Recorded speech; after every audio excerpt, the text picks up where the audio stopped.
Now, a couple of Octobers ago, there was a film crew back here, and there was a woman who didn't walk real well. And I had a big group, and I said, who's this lady screwing up everything? And some lady from England said, that's Sylvia Brown, you jerk. So like any good tour guide, I pretended I knew who she was at the time. She came over and said, what are you guys doing? I said, someone in my group said she was a psychic, so I said, you must be here for the pressing of Giles Corey. And she said something interesting. She said, well, I am. Do you mind if I listen a little bit? And I said, yeah, sure. I said, well, where do you think the pressing happened?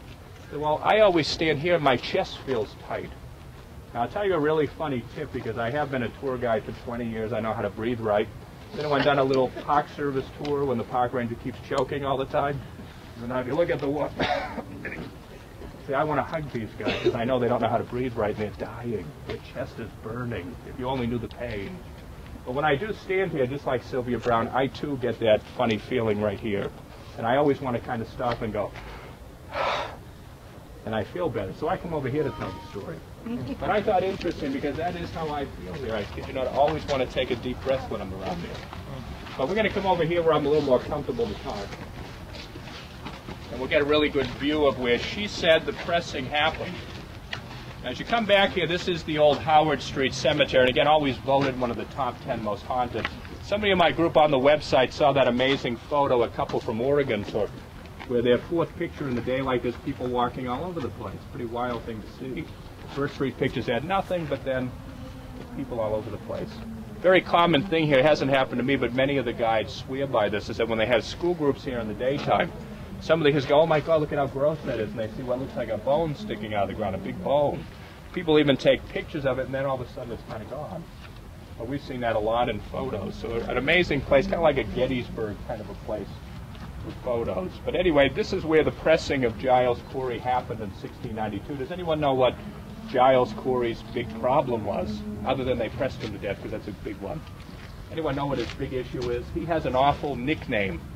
Now, in 1692, he's known as the Old Wizard. Guess what nickname you probably don't want in 1692? That's like saying, oh, cool, because I'm the crazy old witch lady. You know, that's not good. And they're going to come for Corey. Now, Giles Corey has a reputation. About 10 years earlier, they felt that he killed his first wife. His very first wife, Mary Corey, was seen to be brutally murdered. They had an assembly, and he said, no, she fell down 2 flights of steps. Now, a farmhand at the assembly said, I've seen that home, and those steps do not connect to each other. I can imagine it's not easy to fall down 2 flights of stairs that don't connect. You got to do a crazy leap at the end. It's not easy. So they felt he killed his wife, but in those days it was only his wife, and you know, us men know, not that big of a deal, at least in the old days. Now, he gets away with that, but then a few years later he's at another assembly, and one of my favorite stories, because he's walking his property line one day down the farm line.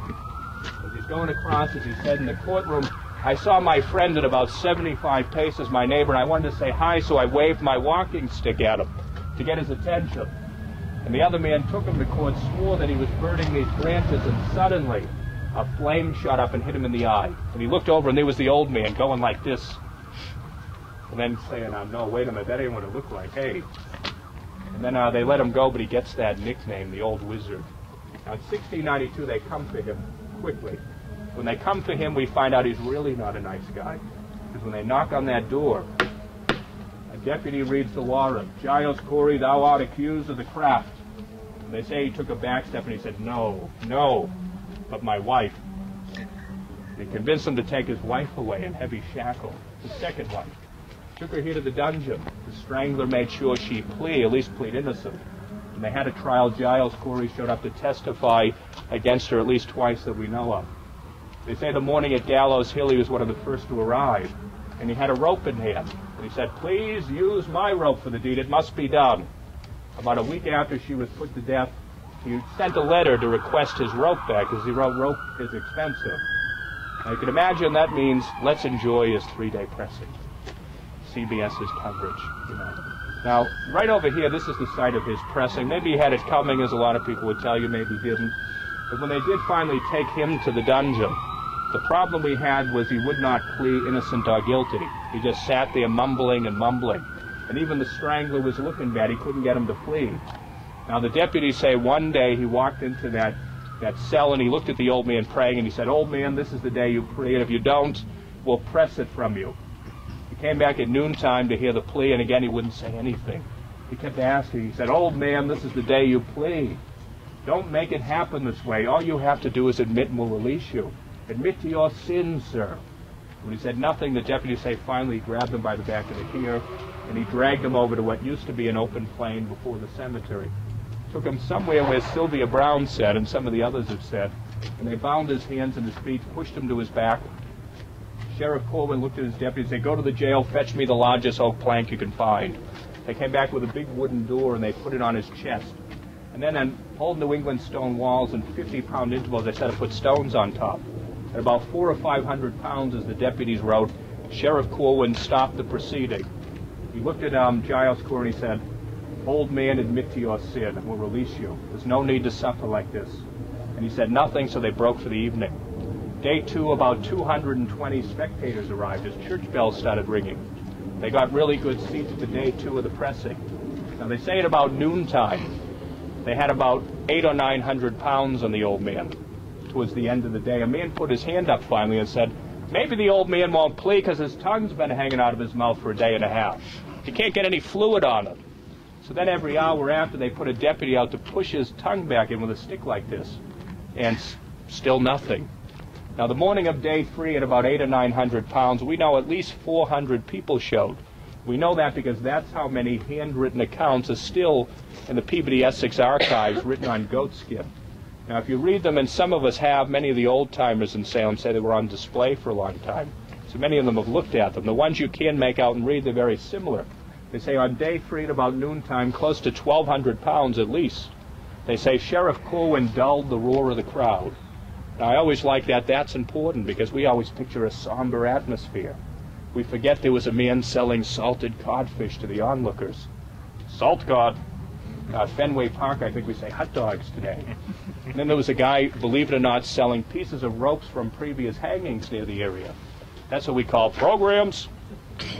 But he had to dull the roar of the crowd. Important because maybe the very first wave was going on. You know, more weight, more, you know, that kind of thing. Bud Light stuff. But anyway, this is what happens. Gets that roar down. And all you heard was the bingo. But anyway, what we did hear as the roar died down was he asked one last time. Because people wrote he wasn't going to hold out. And he walked over and he said, "Old man, admit to your sin." And he interrupted and he yelled out, "More weight." They put a few more stones on him. Now that's what we learn in 3rd grade, but all those accounts tell a different story. They all say that he looked up at Sheriff Corwin. And he said, "Sheriff Corwin, I curse you with blood, and I curse this town. Go ahead, more stone." And they say he held out for quite a time before he failed, maybe even 2,000 pounds. Now that's important because that's the curse you want to Google. Now Sheriff Corwin a year later dropped dead, a young heroic type of a massive heart attack, an unusual blood ailment they couldn't figure out. Now what you want to look up is Essex County Sheriff of Massachusetts, and put in Giles Corwin. It gets you quicker to the research that's been done. But you'll find every single Essex County Sheriff we've ever had since that day has died on the job before the age of 50 of a massive heart attack and a blood ailment, one that they can never quite figure out. Now again, way, way, way too good to be true, and it's worth that Google, just like I did 4 years ago. Now there was a guy in town who lived for a time. His name was Robert Cahill.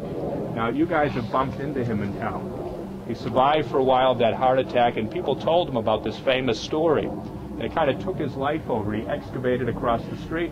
He found actual timbers from the original dungeon, so he opened the Witch Dungeon Museum. And then he wrote all those little books around town, like Strange New England, Haunted Happenings, Unusual Punishments. Wrote a lot of little books that just kind of consumed his life. And then about 4 or 5 years ago, passed away of his 4th heart attack. And as he wrote, a blood ailment that they could never cure. But anyway, way too good to be true. Now, part number 2 is over time they've seen him here many times. People have reported seeing an old man on cold weather who usually faded. Now, in 1914, about 200 accounts to the sheriff's office. They got so concerned that they put deputies out here to watch this cemetery for a day. At about 7 o'clock in the evening, they kind of broke, didn't see anything. But about 14 minutes later, in that corner way back, the Great Fire of 1914 broke out, destroyed about 33 acres of the North River. About 100 people died. Now, they say any time through history has been seen, some kind of a catastrophe hits. Last time, they say, was the blizzard of '78. More people died in Salem than any town on the East Coast.